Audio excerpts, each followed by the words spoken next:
how hard you've been working all evening with it. Suppose you can find me another one of these things? Hey, if your guests have left any. I think I can, Mr. Hillman.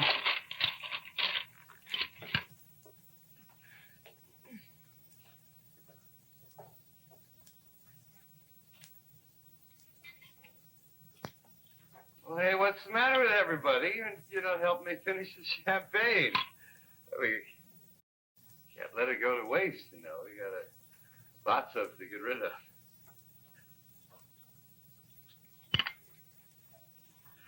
Indy, I just don't know what to say. It's just impossible to believe this. It's not hard to believe. These things happen. It's an epidemic, a sudden flu epidemic. It just happened to hit this town on the night of my party, that's all. What about Jane Curry and her husband? I was positive they were going to come. Oh, they're in Bay City. They're stuck in Bay City, whatever that means. No, it's too bad about Rex and Laura. I hope she isn't very ill. Oh, I'm sure she had flu, just like everyone else. I told you what it is, baby. It's an epidemic of the snubs. All the high and mighty society ladies of this town wouldn't dare to refuse your invitation. You might fire their husbands or something like that. But then, see, they got talking on the telephone to each other. And they found out that one person had dropped out, and then another person dropped out. And then they all got the nerve to stay away. Mrs. Delaney? Yes? The chef would prefer not to make dessert, and then I'm afraid he insists on leaving. Leaving? How dare he? Well, sure. Tell him to come and join the party. Surely we can find an empty seat somewhere. I'm afraid that he's terribly upset. I paid him, didn't I? How dare he leave? Well, I can't really keep him from leaving, Mrs. Delaney, and you see, he's French and rather temperamental. Oh, tell them to leave. Tell them all to leave. I don't care. The waitresses, everybody. Well, the waitresses have to stay anyway to help me clean up, so... Well, that's got to be an easy job for them. There's not much to clean up. That is the nice thing about these small dinner parties. Not many dishes to wash, right, Mrs. Harding? I have to get back to the kitchen. Excuse me, please. Mrs. Harding, is there anything I can do with Yes, the kitchen for you? yes, please, right. Oh, thank you. The rats desert the sinking ship, but the captain rides it right to the bottom of the murky depths. Well, perhaps we should go now. Yes, go. Go. I just feel awful about this. You do? Well, I don't. I feel perfectly marvelous. I mean, it was a wonderful party. I had a marvelous time. I'm sorry that I sent the musicians home. I could have danced all night. I always feel that way after a perfectly marvelous, wonderful gay party, don't you? Please, please. I said this was going to be a memorable party, one that Somerset would never forget. Well, it was, wasn't it?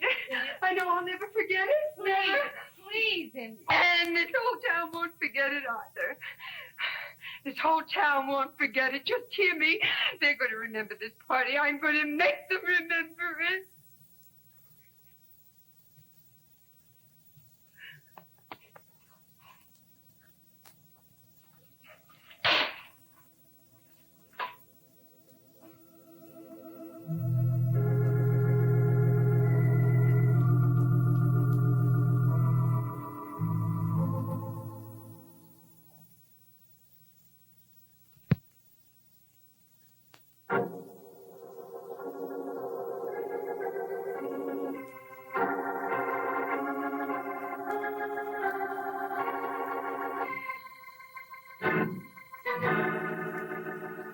This is Somerset.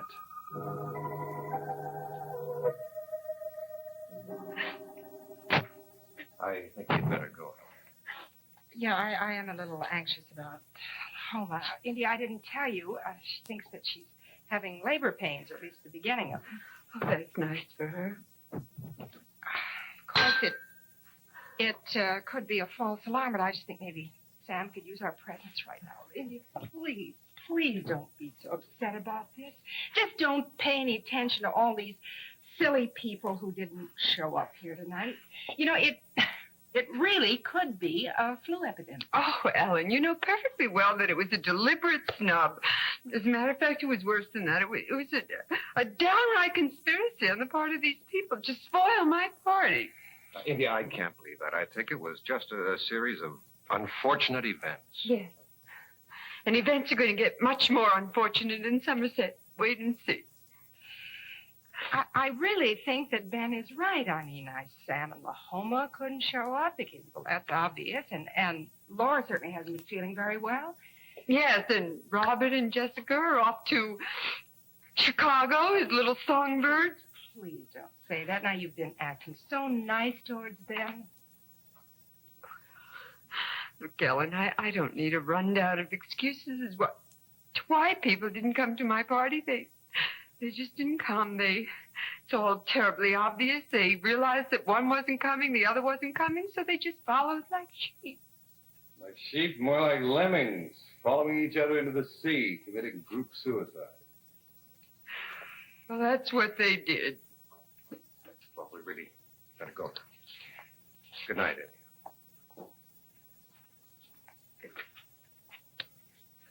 I'm really very sorry that this happened.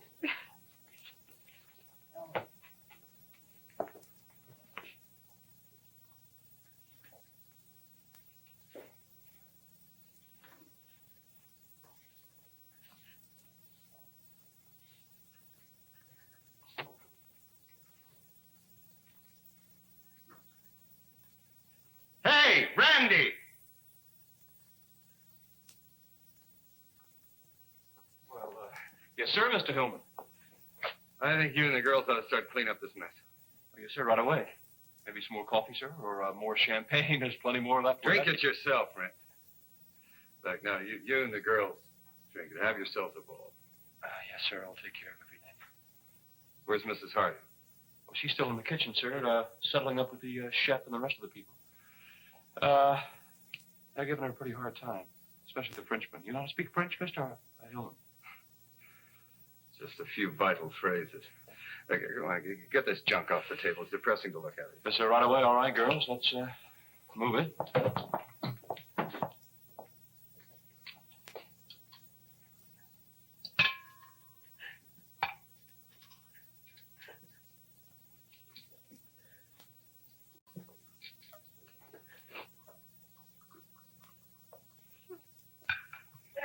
Hey, Indy. Leave me alone. Oh, come on, sugar. They're not worth your tears. This is the worst night of my life. The most humiliating thing that's ever happened to me. Now, cut it out. Your sister was right. It's just not worth it. Oh. How can people be so cruel? I tried to warn you about the people in this town. They hold grudges for a long time, and they've got quite a few against They you. must hate me. Oh, they must hate me. There's no one who cares about me. Sugar, you're wrong. Somebody who cares about you, you're looking at him.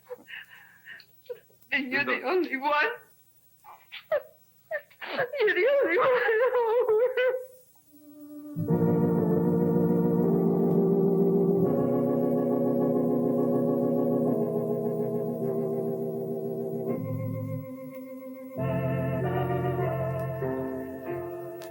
Somerset is brought to you by Bold, the detergent that comes on strong to make things more than clean, more than white, to make things bright.